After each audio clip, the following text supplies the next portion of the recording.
Mən Biz Qrup Akademiyaya necə gəlmişəm, bu gözəl kollektivlə necə tanış olmuşam. Blogerəm, özümə görə kontentlərim var sosial şəbəkədə. Pulsuz, parasız işləməkdənsə dedim ki, bir girim özümə vakansiya axtarım. Instagram, TikTok, Telegram, Telegram yox, ora başqa şey üçün girirdim. Nə bilim, gəzirdim də. CVN TV, İctimai TV, güdürəm ki, bir dənə vakansiya çıxsın. Mən də ora müraciət edeyim də, CV göndərim. Neysə, Biz Qrup Akademiya çıxdı qabağıma. Dedim, eybi yox. Biz qrupda, o da bizimkidir. Saat 6-ya qədər sizi gözləyirik, 6-da qapılar bağlanacaq, gələ bilməyəcəksiniz. Dedim, tamam. Məndə bir dənə xasiyyət var. Hər şeydə ən axırıncı özüm olmaq istəyirəm. Amma bu hansısa misal deyil ha, bu ən axırıncı adamdır falan. Ora ağlınız getməsin. Sadəcə işimi taliyə buraxmaq istəyirəm ki, ən axırıncı mən olum, qismətdə nə varsa o gəlsin başıma. 6-da yox, 7-yə 5 dəqiqə işləmiş, gəldim akademiyaya. Qapını açıb girmək istəyəndə qapıya dəydim, geri qayıtdım. Yazdım, yenə də bir şansımı yoxladım ki, bəs Mədinə xanım, mən buradayam. Məndən xanım yazdı ki, əla. Dedim, əla heç səndə, əla, lap yaxşı. Gedim, yoxsa neyiniyim, necə girə bilərəm içəri? Qapı deyəsən kodlandı. Hə, qapının kodunu yazdı. Buyurun, gəlin. Orada kastinq olduğundan qəti xəbərim yoxdur. Mən də bilirəm ki, vakansiyadır, iş üçün müraciətə gəlirsən. Nəsə gəldim Mədinə xanımın yanına, bəs salam. Salamımı almadı, birbaşa vərəq uzatdı. Dedim, bu vərəq nədir? Bəs məndən soruşmayacaqsınız, nə bacarırsan, nə bacarmırsan. Birbaşa maaşa bağlıyırsınız, işçi oluram. Dedi, yox, siz bizə pul ödəyəcəksiniz. Dedim, olsun. Ona da razıyam, tamam. Qoy çıxan da məndən çıxsın, girən də mənə girsin. Problem yoxdur. Götürdüm vərəqi, baxıram vərəqdə pul ödəməklə bağlı hər kəsin yazılmayıb. Bəzi kvadratlar var ki, hansı ki, onlarla məşğul olmalıyıq. Dedim, Mədinə xanım, bu nədir? Dedi ki, onlara quş qoymalısınız. Mən də başladım quşlamağa.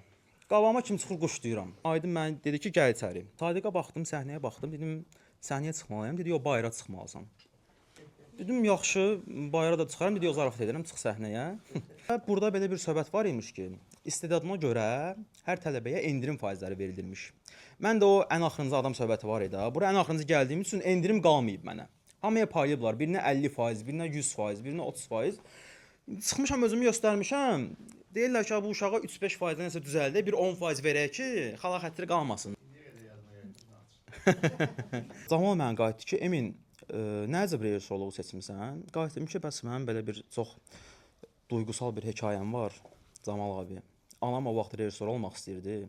Nənəm qayıdıb anama deyib ki, rejissor olsan, mənim sənin kimi bir qızım yoxdur, qapıdan içəri girmə. Ona görə də mən bugün gəldim rejissorluq oxumağa ki, anam mənə o söz deməyəcək ki, sənin kimi bir qızım yoxdur, bu qapıdan içəri girənməyəsən.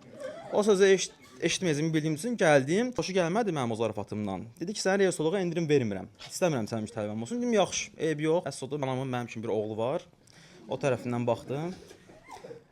Bu arada gözüm Kamil gülür. Kamil də o kastinqdə sağ olsun. Nə zarafat deyirdim, gülürdü. Özümü biraz özəl hiss eləyirdim ki, Allahım Kamili güldürürəm. Sonradan öyrəndim ki, o mənə özəl bir şey deyilmiş. Kamil hamıya gülürmüş. Sağ olsun. Sağ olsun. Yenə gülürsən, amma bilirəm ki, bu dəfə mənə özəldir. Kamil demişkən, sağ olsunlar Biz Qrup Akademiya filmlərində bir rol verdilər. Həmin rolda Kamilin cavanlığını oynayacaqdım, o rola həyat verəcəkdim. Camal'la bir diyalogumuz olur. Camal deyir ki, cavanlığı oynayassan, hardasa bu yaşlarındasın, amma saqqalım olmamalıdır. Deyirəm, abi, saqqalıma dəymə. Saqqalım istəmirəm qırxım. Deyir, niyə kompleksim var? Deyirəm, yox, kompleksim yoxdur, amma dəymə də. Bilirəm ki, yaxşı bir şey alınmayacaq da. Deyə bilmədim ki, Camal abi, mən saqqalımı qırxsam, Kamil mənim cavanlığımı oynayası olacaq da. Yəni, mən saqqalsız, qoza görsənirəm saqqallı halımdan. Neysə, sağ olsun, çox da önəmsəmədi sözümü, qırxdırdı mənim saqqalımı. Elə oldu ki, Kamil mənim cavanlığımı oynayası oldu. Dünən kimi yadımdadır.